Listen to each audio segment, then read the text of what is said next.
오늘 말씀 제목은 그날에 그들을 고쳐주시리라, 그날에 그들을 고쳐주시리라는 제목으로 하나님 말씀을 좀 나누겠습니다. 여러분, 새벽 예배는 매일 성경으로 진행이 되고 있는데요, 오늘 본 말씀은 하나님의 심판과 징계로 인해서 거듭나게 된 애굽이 하나님 나라에 참여하게 될 그런 그날을 예고하시는 그런 내용입니다. 이것은 애굽뿐 아니라 아수르를 비롯한 이런 모든 열방에까지 확대가 되고 있습니다. 하나님께서 그들을 다시 거듭나게 해서 이방인들과 이스라엘 사람들이 똑같은 영광을 얻게 된다는 그런 말씀을 하고 있는데요, 이것은 참으로 예외적이고 아주 파격적인 그런 말씀이라고 할 수 있습니다. 여러분, 이스라엘과 이 아수르가 정말 이스라엘의 애굽과 아수르가 이스라엘의 대적들인데 그들이 거듭나게 돼서 하나님 백성이 된다는 그런 말씀입니다. 그럼 오늘 본문의 단락을 좀 살펴보면은 이 그날에로 시작하는 5개의 신탁으로 이렇게 이루어져 있다는 것을 알 수가 있는데요, 오늘 본문에 계속해서 그날에 이런 단어가 나오고 있습니다. 이 그날에를 직역하면 그날에 일어나리라, 이런 정도가 됩니다. 여러분, 그리고 이 16절에 첫 번째로 이 그날에가 나오는데, 이 그날의 첫 번째 의미는, 이 16절의 의미는 이 앞단락의 종결부예요. 그래서 1절에 나오는 이 보라, 여호와께서 빠른 구름을 타고 애굽에 임하신다라는 그런 말씀과 이렇게 연결이 되고 있어요. 그래서 16절에 그날의 뜻은 하나님께서 이렇게 신속하게 애굽에 임하셔서 그 애굽의 심판을 하시겠다라는 내용을 담고 있습니다. 그래서 애굽은 부녀와 같이 떨게 될 것이고, 또 여호와의 흔드시는 손으로 인해서 그들이 두려워 떨게 될 것이다, 이렇게 성경은 말씀하고 있는데, 그 내용이 16절이죠. 16절, 그날에 애굽이 부녀와 같을 것이라, 그들이 만군의 여호와께서 흔드시는 손이 그들 위에 흔들림으로 말미암아 떨며 두려워할 것이다, 이렇게 말씀하고 있습니다. 여러분, 여호와께서 흔드시는 손이라는 표현이 있는데, 이게 이제 풀어놓으면 여호와께서 팔을 휘두르시다, 이런 말입니다. 한마디로 이스라엘이 출애굽할 때 이렇게 하나님께서 강한 손과 표신팔로 그 애굽 왕 바로를 굴복시켰던 것처럼 다시 한번 그렇게 권능의 손을 들어서 자신의 그 능력을 이 애굽에 보이시겠다, 그런 말씀이죠. 그래서 이 애굽이 하나님과 유다를 두려워하게 됩니다. 여러분, 그러므로 우리가 인생에서 정말 중요한 것, 가장 중요한 것은 무엇입니까? 바로 하나님께서 함께 하시느냐 함께 하시지 않느냐가 가장 중요하다고 할 수 있다는 것이죠.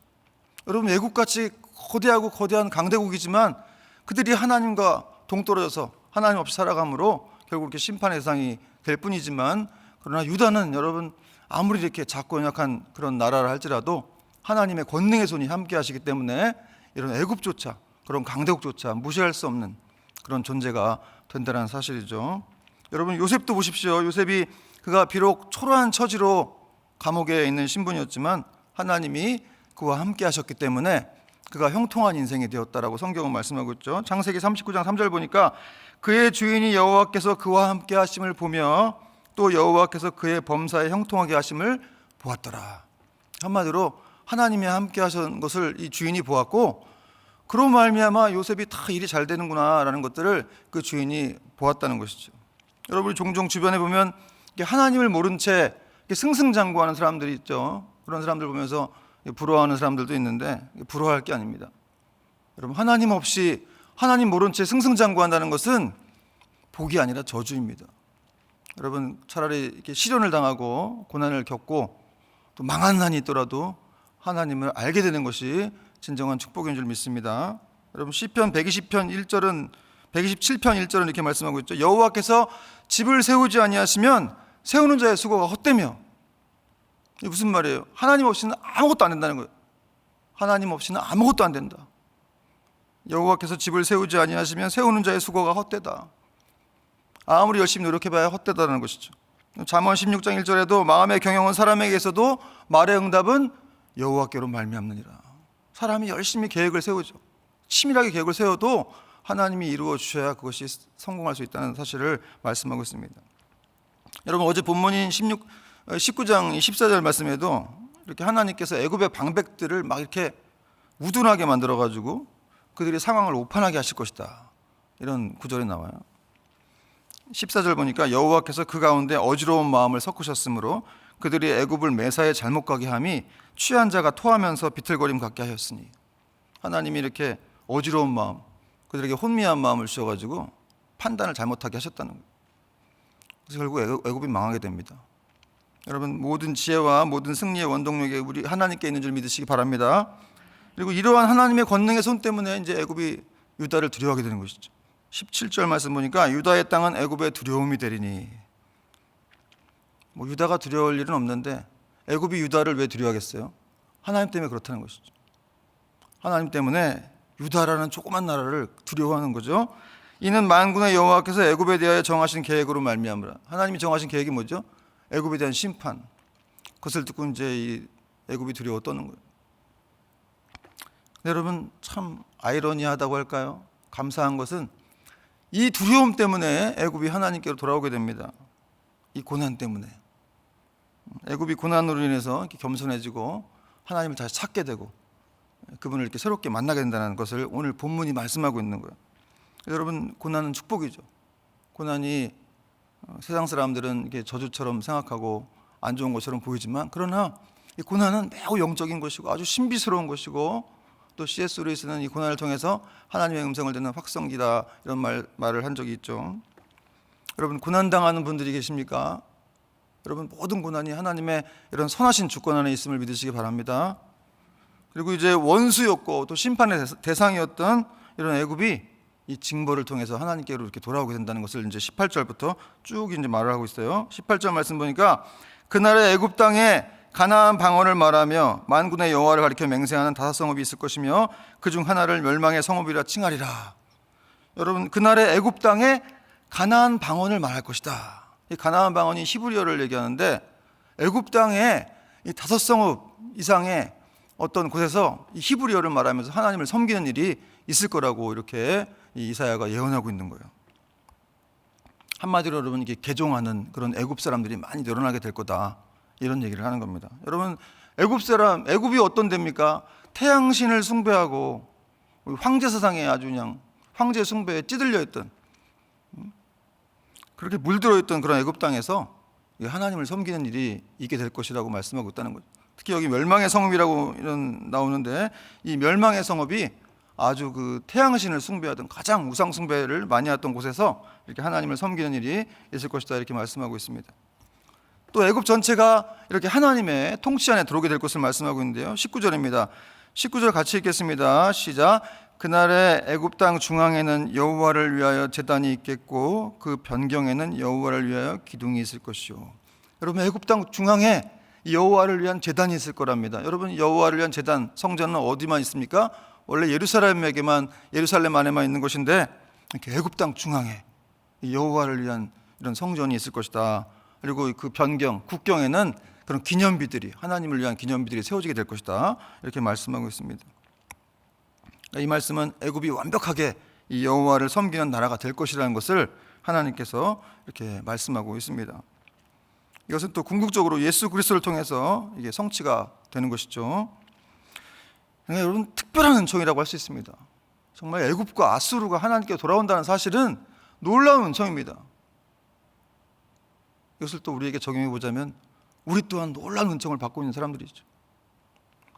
또한 여러분, 그들이, 이 애굽 사람들이 부르짖을 때 하나님이 그들을 이렇게 구원자를 보내서 그들을 건지시겠다, 이런 말씀하고 있는데, 20절 보니까 이것이 애굽 땅에서 만군의 여호와를 위하여 징조와 증거가 되리니 이는 그들이 압박하는 자들로 말미암아 여호와께 부르짖겠고, 고난을 받으니까 이렇게 부르짖는 거예요. 압박하는 사람들로 인해서 여호와께서는 그들에게 한 구원자이신 보호자를 보내서 그들을 건지실 것입니다.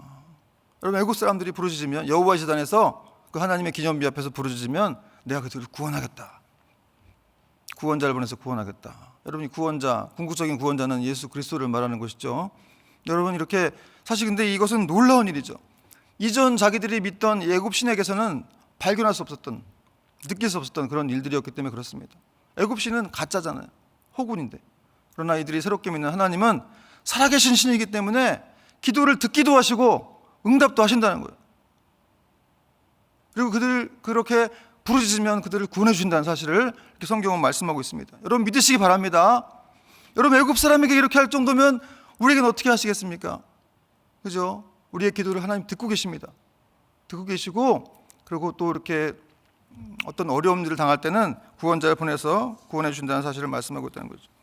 그리고 또 한 가지 이렇게 하나님께서 이스라엘을 징계하시듯이 아버지가 아들을 징계하듯이 애굽 백성을 징계하겠다 이렇게 또 말씀하고 있는데, 그 내용이 22절에 나옵니다. 여호와께서 애굽을 치실지라도 치시고는 고치실 것이므로 그들이 여호와께로 돌아올 것이라. 여호와께서 그들의 간구함을 들으시고 그들을 고쳐주시리라. 오늘 설교 제목이기도 하죠. 고쳐주시겠다. 여러분, 하나님은 고쳐주시는 분이십니다. 이렇게 치시고, 여러분, 하나님이 이스라엘과 언약을 맺었잖아요. 그래서 그들이 범죄하면 징계를 하십니다.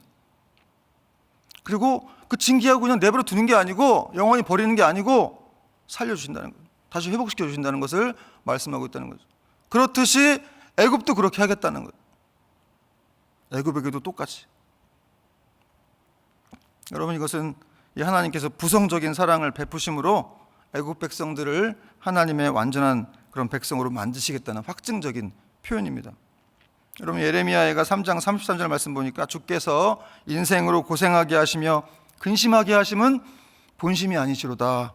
32절 그가 비록 근심하게 하시나 그의 풍부한 인자하심에 따라 긍휼히 여기실 것임이라. 여러분, 우리가 살아가면서 문제가 생기고 그래서 근심도 하고 걱정되는 일이 있지만 그것이 하나님의 본심이 아니시라는 거예요. 그리고 비록 그렇게 만드시기도 하지만 그의 풍부한 인자하심에 따라서 우리를 긍휼히 여기신다, 도울 길을 주신다, 이렇게 말씀하고 있습니다.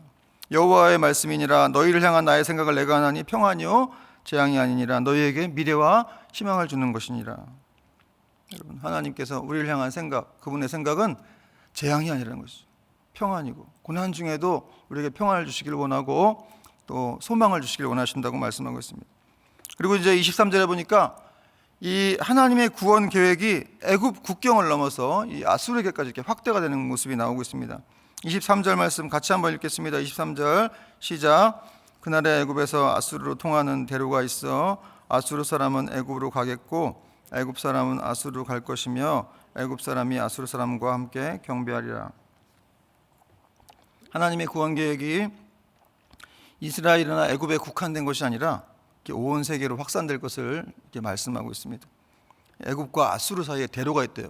큰 길이 생겨가지고 서로 이렇게 막 왕래합니다. 애굽 사람이 아수르로 가고 아수르 사람이 애굽 가고, 그래서 서로 함께 손을 잡고 하나님을 예배하는 것이죠. 그런 일이 벌어진다는 거예요. 여러분, 참 이게 놀라운 말씀인데, 아까부터 계속 놀라운 말씀이었는데 지금도 더 놀라운 말씀인데요. 원래 애굽과 아수르가 서로 굉장히 못 잡아먹어서 안달이 그런 아주 적대 국가였거든요. 맨날 싸우고 아주 서로 힘도 세가지고 누가 이기나 하고 맨날 이렇게 약속들을 짓밟고 아주 잔인한 그런 민족들이었는데, 이 애굽과 아수르가 서로 이렇게 평화적인 공존을 하게 된다는 거예요. 국가적인 이해와 민족적인 갈등을 다 내려놓고 이 여호와 신앙 안에서 서로 이렇게 하나가 된다는 거예요. 여러분, 이걸 지금 이사야가 하나님이 주시는 영적인 안목을 가지고 바라본 거예요. 그 절망적인 세상 속에서, 그 강대국사에 둘러싸여서 피와 폭력으로 얼룩진 그런 세상 속에서, 너무 큰 절망 속에서 메시아 세상을 이 메시아가 다시 올 것을 대망하면서 이런 평화 시대가 올 것을 이렇게 바라보고 담대하게 이렇게 선포하고 있는 것입니다. 여기서 우리는 알 수 있는 게 무엇입니까, 여러분? 세계의 진정한 평화라는 것은 인간적인 힘으로 해서 되는 게 아니라는 거예요. 어떤 군사적인 힘에 의해서 되는 것이 아니고 하나님의 은혜의 역사로 바로 이렇게 세계의 평화가 온다는 것을 또 여기 말씀하고 있습니다. 이제 마지막인데요. 마지막으로 애굽과 아수르가 또 이스라엘이 하나가 돼서 그들이 복의 근원이 될 것이다, 이렇게 성경은 또 말씀하고 있습니다.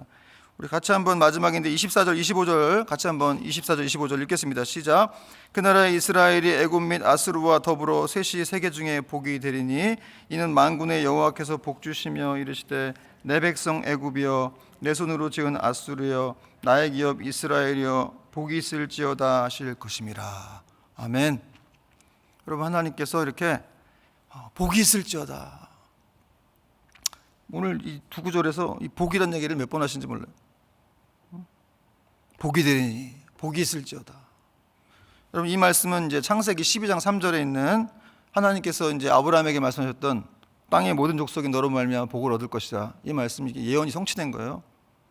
이스라엘과 또 애굽과 아수르까지 이렇게 말씀이 선포되면서 이 말씀이 성취가 된 것입니다. 여러분, 하나님은 이스라엘만 복을 받는 것을 원하시는 것이 아니고 애굽과 아수르까지 다 이렇게 복 받는 것을 하나님 원하신다라는 것을 말씀하고 있죠. 그래서 애굽 사람을 향해서 내 백성 애굽이여, 내가 지은 아수르여, 이렇게 고백하고 있다는, 이게 말씀하고 있다는 것이죠. 여러분, 이것은 그리스도 예수 안에서 세상의 모든 그런 민족들을 향해 차별하지 않는 하나님의 깊은 사랑이며 구원 계획임을 또 알아야 합니다. 그러므로 여러분, 우리는 이러한 사실들을 통해서 하나님의 열방을 향한 비전, 그리고 그들을 향한 구원 계획을 우리가 깨달아야 한다는 것이죠. 하나님은 여러분, 이 땅에 사는 어떤 민족도 또 어떤 사람도 다 사랑하시죠. 여러분, 하나님이 다 사랑하세요. 여러분도 사랑하십니다. 너무너무 사랑하시죠. 어떤 민족이건 어떤 사람이건 다 사랑하세요. 그들이 결국 고통받거나 멸망당한 것을 원치 않으신다는 거예요. 여러분, 창세기 16장에도 보면은 이게 애굽의 이방 여인 하갈이 아브라함의 집에서 쫓겨나가지고 갈 데가 없어 광야에서 막 울고 있었죠. 그때 하나님이 그 하갈을 찾아오셔서 그를 위로해 주시고 그에게 은혜를 주십니다. 여러분, 이 장면은 정말 하나님께서 이 세상의 비참한 자들에 대해서 어떤 인격적인 자세를 취하시는지를 보여주는 그런 모습이에요. 여러분, 하나님이 얼마나 약한 자들의 편에 서시고 그들을 위하시는지 이런 장면들을 통해서 우리가 알 수가 있다는 사실입니다. 여러분, 하나님은 강한 자만의 하나님이 아니에요. 약하고 소외되고 연약한 자들의 하나님이십니다. 그러므로 여러분, 우리도 이 하나님의 깊은 사랑의 마음을 가지고 거기에 눈이 열려서 하나님의 구원 계획에 위한 우리가 도구로 잘 쓰임 받아야 될 줄로 믿습니다. 여러분, 오늘 하나님께서 애굽을 향해서 내 백성 애굽이여, 내가 지은 아수르여, 너는 내가 지었다, 나의 기업 이스라엘이여, 이렇게 말씀하시는 것을 우리가 들으면서 그 사랑의 깊이를 헤아리고 묵상해보는 그런 한날이 되었으면 좋겠습니다. 여러분, 사실 이 내 백성이여, 내가 너를 지었다, 이건 우리를 향한 말씀 아니십니까? 내 백성이여, 내가 너를 지었다, 나의 기업이여, 내가 너를 사랑한다, 내 사랑하는 증거는 십자가다, 이렇게 말씀하고 있는 거 아니겠습니까? 여러분, 저는 이 말씀을 참 좋아하는데 로마서 8장 32절 말씀, 자기 아들을 아끼지 아니하시고 우리 모든 사람을 위하여 내주신 이가 어찌 그 아들과 함께 우리에게 모든 것을 우리에게 주시지 않겠느냐. 자기 아들을 아끼지 아니하시고. 여러분, 보통 자기 아들은 아끼지 않나요? 저도 아들이 있는데 아들 너무 아끼죠. 셋 중에 아들을 제일 농담인데요. 아들을 너무 자녀들은 너무 아끼는 거죠. 근데 그걸 아끼지 않고 주셨다는 거죠, 하나님께서. 여러분, 우리를 얼마나 사랑하시는지 아시겠죠? 아끼지 않고 주셨기 때문에 내가 아들 줬는데 내가 널 위해서 뭘 못 주겠느냐? 바보들아, 내가 아들까지 줬는데 뭘 못 주겠어? 모든 것을 주시리라, 이렇게 말씀하고 있다는 사실입니다. 여러분, 우리는 하나님의 넘치는 사랑을 받고 있는 존재들입니다. 그걸 믿어야 합니다. 성경이 그걸 증거하고 있으니까요. 감정으로만 느끼면 안 돼요. 감정은 아무 소용없어요. 말씀이 그렇다면 그런 거 없습니다. 여러분, 그러므로 우리가 이 넘치는 사랑을 받아서 그걸 세상에 흘려보내야 돼요. 그런 사람으로 살아야 합니다. 여러분, 성경은 우리에게 그리스도의 편지라고 그랬어요. 그리스도의 향기라고 그랬습니다. 세상의 빛이라고 그랬고 소금이라고 그랬는데 우리가 그런 것이 아닌 것 같아서, 그런 게 아닌 것 같아서 괴로울 때가 있죠. 그건 틀린 겁니다.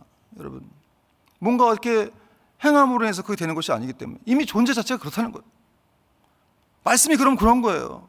우린 그리스도의 편지고 그리스도의 향기고 세상의 빛이고 소금입니다. 그 말씀을 믿고 그냥 순종할 때만 그런 역사가 일어나는 것이죠. 여러분, 오늘 한 날도 이렇게 하나님의 사랑으로 무장해서 세상에 주님의 복을 흘러보내는, 사랑을 흘러보내는 저와 여러분이 되기를 주님의 이름으로 축원합니다. 기도하겠습니다. 오늘 말씀을 생각하시면서 기도하시고 또 여러분이 가지고 온 기도 제목과 함께 기도하시다가 일어서도록 하겠습니다. 기도합니다. 하나님 아버지 감사합니다.